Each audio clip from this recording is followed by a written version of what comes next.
안녕하세요. 미스터리 나우에 오신 것을 환영합니다. 세상에서 가장 소름 끼치는 일들은 흉가나 폐가가 아닌 우리가 매일 살아가는 평범한 동네에서 일어난다는 사실 알고 계셨나요? 오늘 여러분께 들려드릴 이야기는 바로 그런 지극히 일상적인 공간에서 벌어진 충격적인 실화입니다. 앞으로 펼쳐질 이야기에 엄청난 반전이 숨어 있으니 채널 고정하시고 끝까지 함께 해주시길 바랍니다. 제가 말썽꾸러기 친구들과 어울려 다니던 13살 시절의 이야기입니다. 그때 저희가 하던 수많은 장난 중 하나는 토요일 밤마다 남의 집 초인종을 누르고 도망치는 것이었죠. 10년 전 저희는 모두 평범한 주택가의 한 동네를 살고 있었습니다. 다만 그때는 지금보다 집은 훨씬 적고 그 자리에 숲이 더 많았다는 차이가 있었죠. 이야기의 재미를 위해 친구들의 이름은 가명으로 하겠습니다. 민수, 준호, 그리고 성진이가 있었죠. 보통 민수나 준호가 직접 집으로 다가가 초인종을 누르는 역할이었고 저와 성진이는 재빨리 숨을 곳을 찾는 담장이었습니다. 그날 밤 저희는 대여섯 집 정도를 연달아 괴롭혔죠. 문을 열고 나온 아저씨들의 반응은 거의 다 비슷했던 걸로 기억합니다. 다들 현관문 밖으로 나와서 한두 마디 소리를 지르곤 다시 집으로 들어갔죠. 저희는 더 재미있는 반응을 보기 위해 몇몇 집은 초인종을 한 번 더 누르기도 했습니다. 어떤 아저씨는 두 번째 벨소리에 경찰에 신고하겠다고 소리를 지르더군요. 그래서 그 아저씨가 문을 닫자마자 저희는 그 동네를 벗어나 옆 동네로 전속력으로 도망쳤습니다. 말씀드렸듯이 10년 전 이 동네에는 지금 집들이 들어선 자리에 숲지대들이 듬성듬성 있었습니다. 저희가 넘어간 옆 동네는 몇몇 집들이 숲으로 둘러싸여 있었고 집들도 어딘가 더 관리가 안 된 듯한 모습이었습니다. 그 동네의 첫 번째 집은 길 건너편에 숲이 있어서 숨기에는 그야말로 완벽한 장소였죠. 그 집은 꽤 낡고 허름해 보였습니다. 마당에는 잡초가 무성했고 진입로에는 덮개가 씌워진 낡아빠진 고물차가 한 대 서 있었죠. 전체적으로 그냥 작은 집이었습니다. 민수가 초인종을 누르러 갔습니다. 녀석이 길을 건너 저희 쪽으로 채 오기도 전에 문이 벌컥 열렸습니다. 또 다른 남자가 문을 열고 나왔죠. 그런데 이 남자는 덩치가 정말 산만했습니다. 키는 180은 좋게 넘어 보였고 체격도 다부졌죠. 다른 사람들과는 달리 그는 나오자마자 엄청나게 격분해 있었습니다. 그는 자기 집 앞마당을 전부 돌아다니며 덤불 속을 확인하고 온갖 욕설을 퍼부었습니다. 저희는 늘 그랬듯 낄낄거리며 웃었죠. 마침내 그가 집 안으로 다시 들어갔습니다. 민수는 몇 분을 기다렸다가 창문을 확인한 들 다시 현관으로 달려가 초인종을 눌렀습니다. 솔직히 그 집만큼은 민수가 전혀 부럽지 않았습니다. 저였다면 그 남자 집 초인종을 다시 누를 용기는 절대 내지 못했을 겁니다. 민수는 이번엔 시간이 별로 없다는 걸 알았는지 집 옆쪽으로 달려가 시야에서 사라졌습니다. 이번에는 문이 훨씬 더 빨리 열렸고 그 남자는 손에 엽총을 들고 나왔습니다. 저희는 서로를 쳐다보며 숨죽여 미쳤다 하고 속삭였죠. 남자는 이전에 확인했던 곳들을 전부 다시 확인했고 이번에는 차 뒤나 나무 두억으로 뒤 같은 곳까지 샅샅이 뒤졌습니다. 그러더니 그는 마당 한가운데로 걸어가 마치 무언가 골똘히 생각하는 사람처럼 가만히 서 있더군요. 그는 주위를 둘러보더니 이내 그의 고개가 멈추며 정확히 저희가 숨어있는 숲 쪽을 향했습니다. 저와 준호, 성진이는 서로의 얼굴을 쳐다봤습니다. 저희는 그가 우리를 보지 못했기를 바라며 몸을 더 깊숙이 숨겼습니다. 남자는 약 10초간 저희 쪽을 뚫어져라 쳐다보더니 다시 집으로 들어갔습니다. 그리고 잠시 후 그는 집 앞 창가에 나타났습니다. 마치 마네킹처럼 미동도 없이 서서 다시 한번 저희가 있는 숲 쪽을 노려보고 있었습니다. 그 순간 저희는 민수가 다시 그 남자 집 현관문으로 살금살금 다가가는 것을 보았지만 저희는 아무것도 할 수 없었습니다. 너무 무서워서 움직이거나 소리를 칠 수가 없었죠. 민수는 다시 한번 초인종을 누르고는 도망치기 시작했습니다. 하지만 남자는 움직이지 않았습니다. 적어도 1분 동안은요. 그러더니 그는 몸을 돌려 창가에서 사라졌습니다. 민수는 보이지 않았고 저희는 여전히 너무 긴장해서 움직이거나 아무 말도 할 수 없었습니다. 다음 순간 길 건너편에서 도망쳐! 하고 외치는 민수의 목소리가 들렸습니다. 저희는 그게 무슨 의미인지 이해하지 못했지만 등 뒤에서 누군가 달려오는 소리를 듣고는 깨달았습니다. 고개를 돌려보니 길 건너편의 그 남자가 손에는 엽총을 든 채 총구를 저희에게 향하며 달려오고 있었습니다. 저희는 마치 포식자에게 쫓기는 작은 사냥감처럼 길 건너에서 기다리고 있던 민수를 향해 미친 듯이 달렸습니다. 그를 따돌렸다고 확신할 때까지 저희는 몇 블록을 쉬지 않고 달렸습니다. 나중에 민수가 설명하길 그 남자가 총을 들고 길을 건너 저희가 있는 숲으로 몰래 들어가는 것을 보고 소리를 질렀다고 했습니다. 저희는 그를 신고하거나 이 사건에 대해 아무에게도 말하지 않았습니다. 그냥 몇몇 친구들에게만 이야기했을 뿐이죠. 다행히 그 집은 저희 집에서 여러 블록 떨어진 곳이라 다시는 그 근처를 지나갈 일이 없었습니다. 저는 몇 주 동안 지옥 같은 집에서 산 적이 있습니다. 저는 대학생이었고 부모님께서 제가 살 집에 월세를 내주셨죠. 네, 저 철부지 맞아요. 그 집은 소박했고 화려하거나 크지도 않았지만 저는 만족했습니다. 적어도 처음 며칠 동안은 말이죠. 그러다 상황은 금세 이상해지기 시작했습니다. 아무 할 일도 없던 어느 비오는 토요일, 저는 몇 시간 동안 TV를 보고 있었습니다. 바로 그때 거실 바닥에서 무언가 긁히는 소리를 들었습니다. 저는 집에 동물이 들어왔나 싶어서 방 안을 둘러보았죠. 그리고는 다시 자리에 앉아 TV를 계속 봤습니다. 그게 바로 첫 번째 이상한 일이었어요. 비는 그날 하루 종일 그리고 밤까지 이어졌고 덕분에 밖으로 나가지 않아도 될 핑계가 생겼죠. 저는 집에 머물며 거실에서 TV나 더 봤습니다. 그러다 부엌에서 무슨 소리가 들리는 것 같아 귀를 쫑긋 세웠습니다. 혹시나 무기가 될까 싶어 베개를 하나 챙겨 들고는 피식 웃으며 부엌문 쪽으로 걸어갔죠. 어둡고 적막한 부엌 한가운데 시리얼 상자가 바닥에 넘어져 있었고 그 작은 동그라미들이 수백 개나 쏟아져 나와 있었습니다. 도대체 어떻게 이런 일이 일어날 수 있었는지 짐작도 가지 않았어요. 어쨌든 저는 베개를 내려놓고 바닥에 흩어진 시리얼을 치우기 시작했습니다. 그런데 바로 그때 마치 누군가 밟았을 때 나는 것처럼 낡은 나무 바닥이 삐걱거리는 소리를 들었어요. 소리는 부엌 식탁 근처에서 났어요. 고개를 들어봤지만 그곳엔 아무도 없었습니다. 이제 정말 내가 미쳐가는구나 싶었죠. 모든 작은 소리 하나하나에 이렇게 과민 반응을 하다니요. 저는 시리얼을 마저 치우고 다시 거실로 돌아와 TV를 봤습니다. 밖에서는 천둥 소리가 점점 더 커지는 걸 보니 이제 본격적인 폭풍우가 머리 위를 지나가고 있는 것 같았습니다.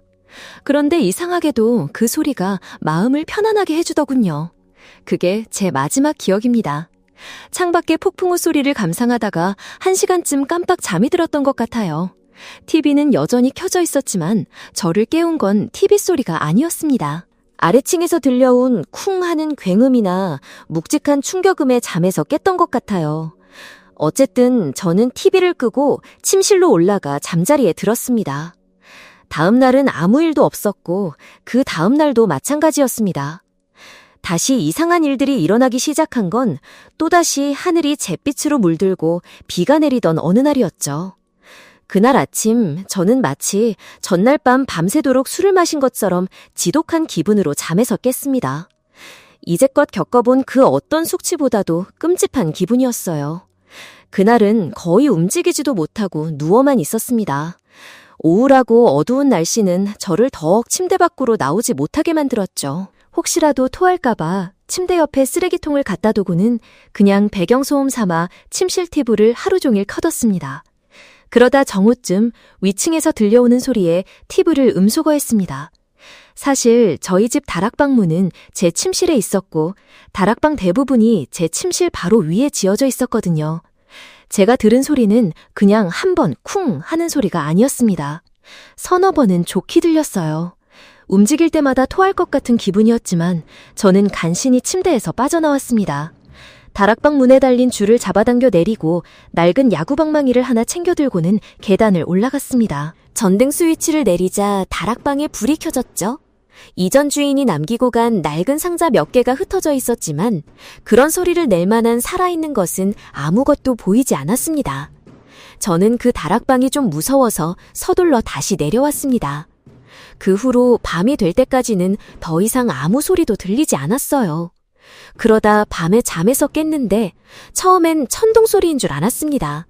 여전히 속이 좋지 않은 상태에서 다락방 위에서 들려오는 익숙한 쿵 소리에 온몸에 소름이 돋았습니다.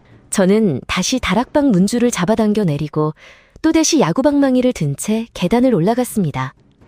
저는 스스로에게 화를 내며 최대한 위협잡인 목소리로 소리를 질렀습니다. 하지만 불을 켜기도 전에 칠흑같이 어두운 다락방 안에서 어린아이의 웃음소리가 들려왔습니다. 그 순간의 허무함, 온몸의 장기가 아래로 뚝 떨어지는 듯한 그 기분, 제가 느꼈던 그 공포를 말로는 도저히 설명할 수가 없습니다. 공포라는 단어만으로는 제가 그 순간 느꼈던 감정을 표현하기에 턱없이 부족합니다. 저는 정말 정신없이 그 집에서 뛰쳐나왔습니다. 어떻게 달려나왔는지 기억조차 나지 않을 정도예요. 차가운 빗속에서 아버지께 전화를 걸어 데리러 와달라고 부탁했습니다. 제가 할 수 있는 한 최선을 다해 모든 것을 설명했죠. 부모님은 제가 얼마나 감정적으로 격앙되어 있는지 보셨고 이상하게도 제 말을 믿어주시는 것 같았습니다. 다음 날 저는 부모님과 함께 모든 짐을 싸서 다시 본가로 돌아갔습니다. 오늘날까지도 저는 제가 그 집에서 겪었던 일이 완벽한 초자연적 현상이었다고 확신합니다. 이건 제가 20살 때 겪었던 또 다른 이야기입니다. 저는 몇 주 동안 한 할머니 댁에서 일을 도운 적이 있습니다. 그분은 정말 크고 낡은 집에 사셨는데 조금만 관리했다면 정말 아름다웠을 법한 그런 곳이었죠. 사방중 세면이 숲으로 둘러싸여 있었고 나머지 한 면만 도로와 맞닿은 아주 넓은 부지를 가지고 있었습니다. 집 자체는 아주 오래되었고 대부분 나무로 지어져 있었으며 내부는 정말 어두웠습니다. 할머니는 제가 이해할 수 없는 이유로 어떤 방들은 항상 블라인드를 닫아두시곤 했어요. 제가 햇빛이라도 좀 들어오게 하려고 블라인드를 열어두면 다음번에 그 방에 들어갔을 땐 어김없이 다시 닫혀있곤 했습니다. 어떤 방들은 촛불로 불을 밝혔는데 그래서 집안이 더욱 고대 유적처럼 느껴졌죠.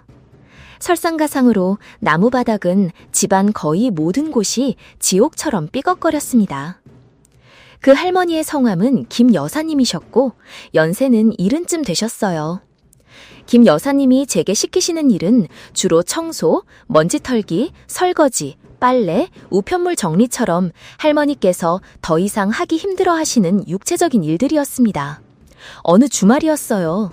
희숙 아주머니가 자기 집에서 하룻밤 자고 가라고 하더군요. 방이 4개나 되는 큰 집이었는데 혼자 사셔서 제가 지내는 건 전혀 문제가 아니었죠.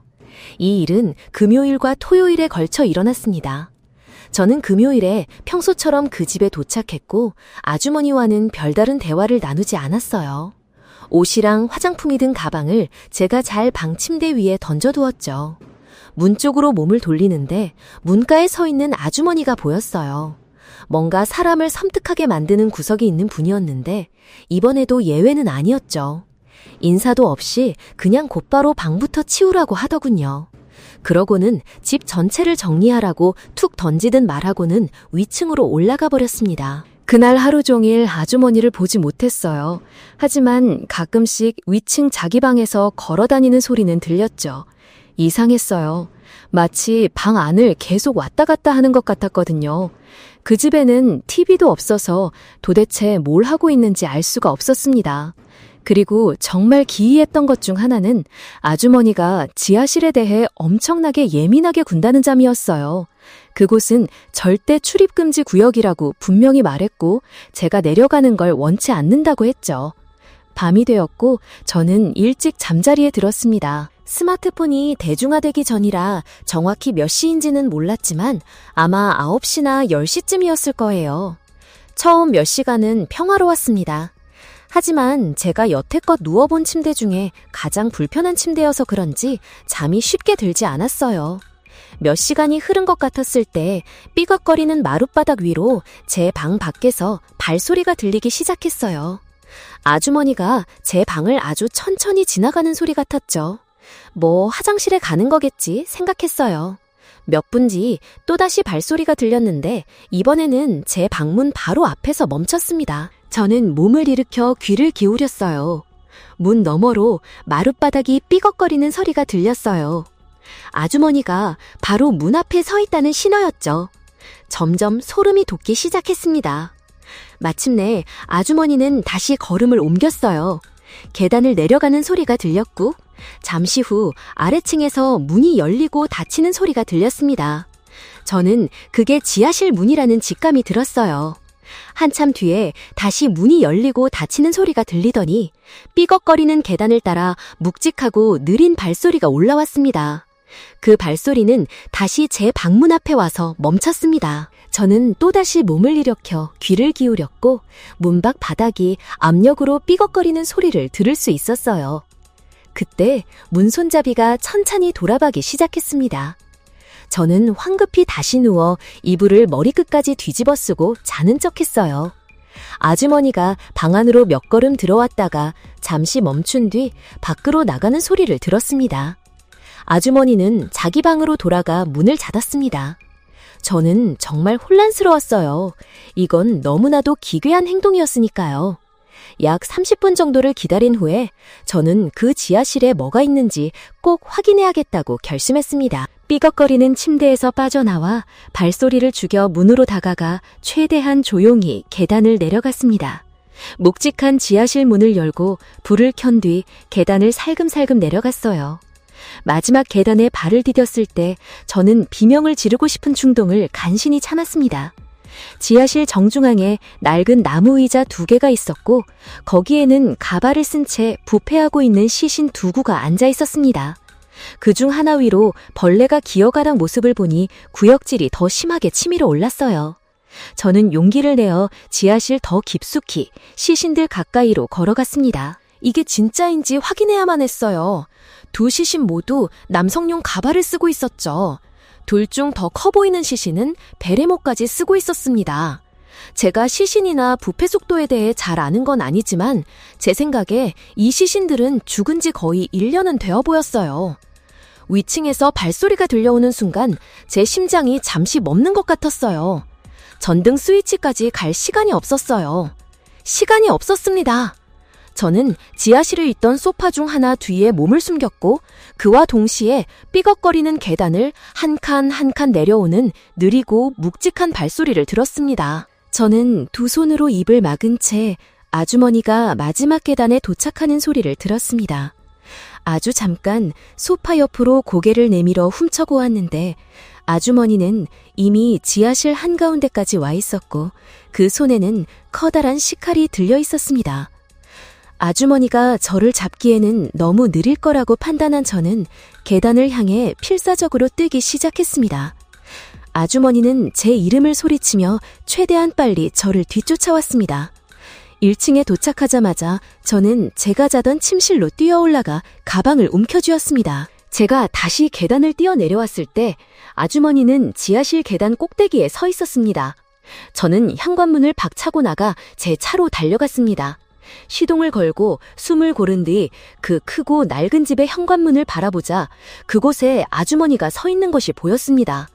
저는 그 거대한 부지를 벗어나 도로를 달려 10분 만에 집으로 돌아올 수 있었습니다.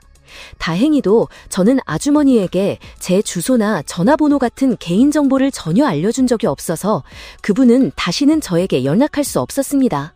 짐작컨대 그 시신 중 하나는 아주머니가 제게 2번 언급했던 죽은 남편이었을 겁니다. 다른 작은 시신에 대해서는 전혀 모르겠습니다. 어쨌든 그간 목격하기에 너무나도 충격적인 광경이었고 그 여자에게는 분명 뭔가 단단히 잘못된 점이 있었습니다. 오늘 미스터리나우가 준비한 이야기는 여기까지입니다. 여러분은 이 사건에 대해 어떻게 생각하시나요? 아주머니의 지하실에 있던 또 다른 시신의 정체는 과연 누구였을까요? 여러분의 생각을 아래 댓글로 자유롭게 남겨주세요. 오늘 영상이 흥미로우셨다면 좋아요와 구독, 그리고 친구들에게 공유하는 것도 잊지 마세요. 그럼 저는 다음 시간에 더욱 기묘하고 미스터리한 이야기로 다시 찾아오겠습니다.